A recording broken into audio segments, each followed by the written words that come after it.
What is going on, everyone, and welcome back to another Sports Talk on Tab video. We're here. You can find daily videos Monday through Friday covering all the four major sports leagues, whether it be NFL, NHL, what's the other one? MLB. We're here to talk about it, whether it be games, highlights, news, all that fun stuff. And for anyone who hasn't, watched our videos, NBA was the last one. In today's MLB, we obviously every week do a weekly check-in, and it's only fair we do it now, heading into the weekend series with all these 4th of July series wrapped up. And, it's getting close. It's getting spicy, but Baltimore continues to pull away on that division. Not pull away, but they're 2 games now, so they're creating a little bit of room. Heading into this weekend, Baltimore kind of bouncing back after a little rough stretch there of losing like 5 in a row. They're now 6-4. However, same can't be said about the Yankees, who are 2-8. Just got swept, I believe. They're lost 3 straight. Red Sox continue hot play, 7-3. Crazy win over the Marlins yesterday. Off mic, we're talking about it. It is the Marlins though, but you gotta beat the bad teams to to be taken seriously. So Red Sox take care of business. The Rays are, I believe, they're finally above 500 now. So shout out Tampa Bay. It's just really competitive AL. So they're kind of, still being quieted on. But the Blue Jays are just dragging along now. They are going to be sellers. Will Vlad Guerrero get moved, Nick? That's a question mark. That remains to be seen. I think he will.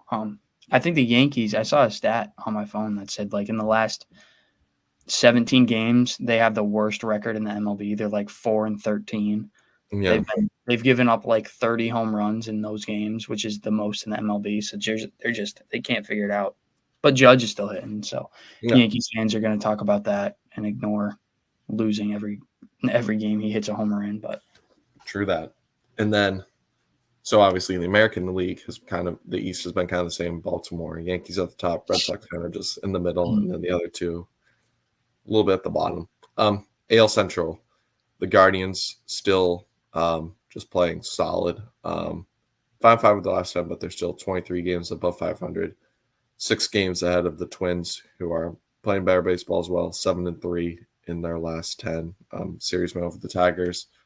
Shout out my dog, Jose Miranda. 5 hits yesterday, so 5 for 5. Little 4th of July fireworks for him. Royals have kind of recovered since that really poor stretch about like 2 weeks ago. They're 6-4, only 8 games back in the division. I mean, still a great year for Kansas City regardless. And then I feel like Detroit, we've said, is always like 8 to 10 games below 500, and the White Sox have been the White Sox all year. That's the definition of consistency. But hey, 4-6 in their last 10, so a little bit better baseball from the South they're picking it up. They're going to make a late push. They could possibly. That division more so has kind of been the same, Nick, for like the past month or so. Yeah. And then Seattle,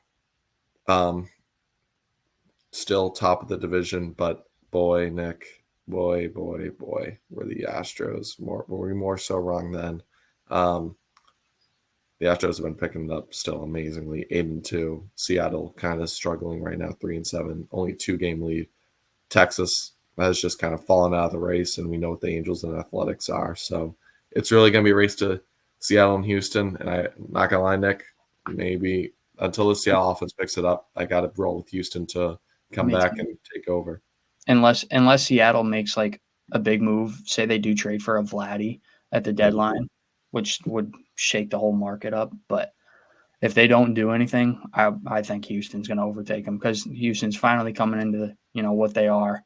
And that's on us for, disrespecting them and not giving them, they have been 9 straight ALCSs or whatever it is for a reason. So I want to give a shout out though. I think the American League series to watch for this weekend is the Astros coming to Minnesota for a 3-game set this weekend. So I think that's going to be a series we want to keep an eye on, just, who might win. Because I think that series is going to be a dogfight.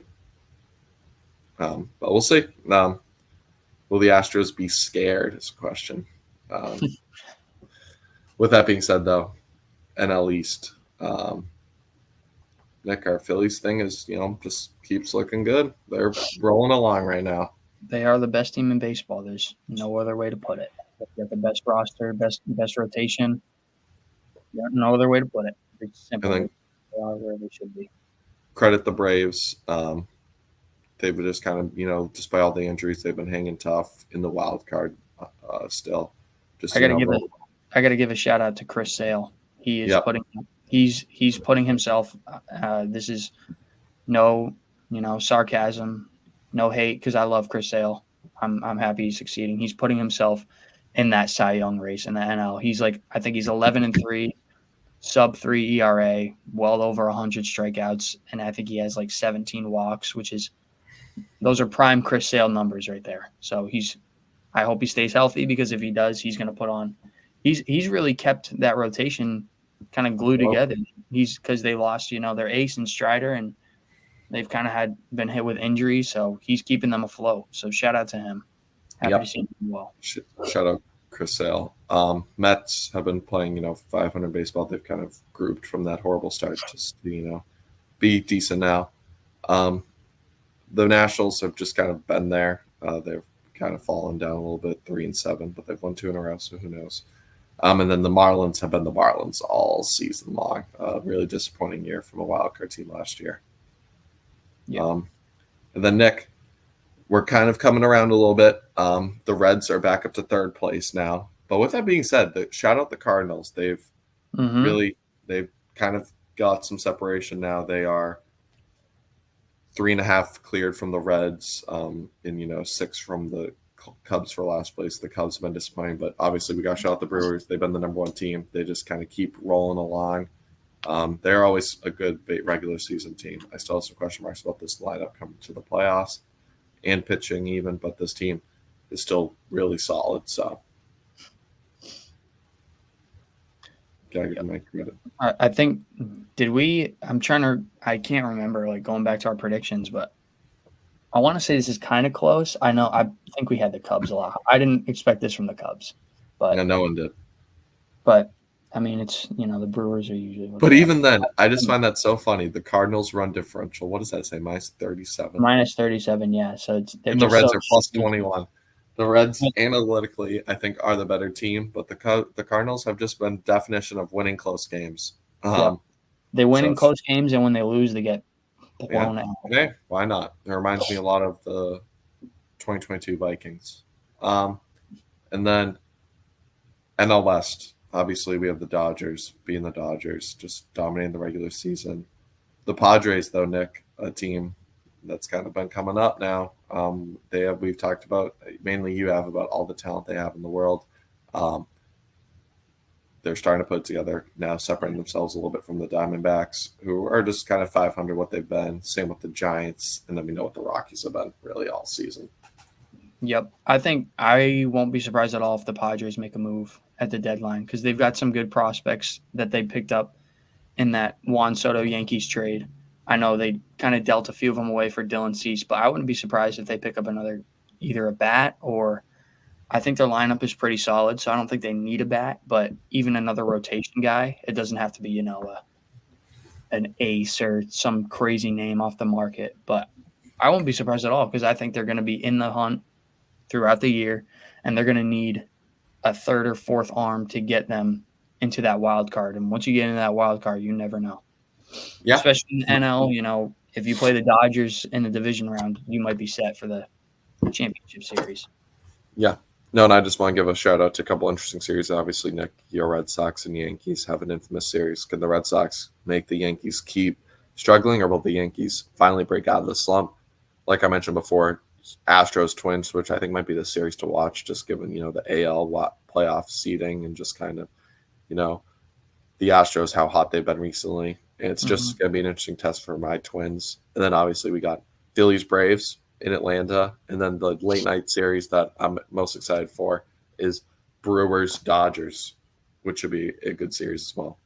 In LA, Glasnow's on the mound. That's going to be a very good series. It's 2 top teams in the NL. Brewers could win it though, man. Brewers are a top team. They've got a great offense. Yeah, but so still 4th of July season should be a great weekend, and we'll obviously be back on Monday to recap all of it. But with that being said, make sure to like and subscribe if you enjoy this kind of content. We really do appreciate it. It's been a grind, Nick, this whole week. But we were out here still making content no matter where we're traveling, what the scenario is. We'll obviously, like I said, be back Monday to recap all these interesting series, hopefully for a Twin series win and for Nick, a Red Sox series win. Yep. With that being said, obviously, make sure to like and subscribe if you enjoy this kind of content, and we'll catch you next one. Peace.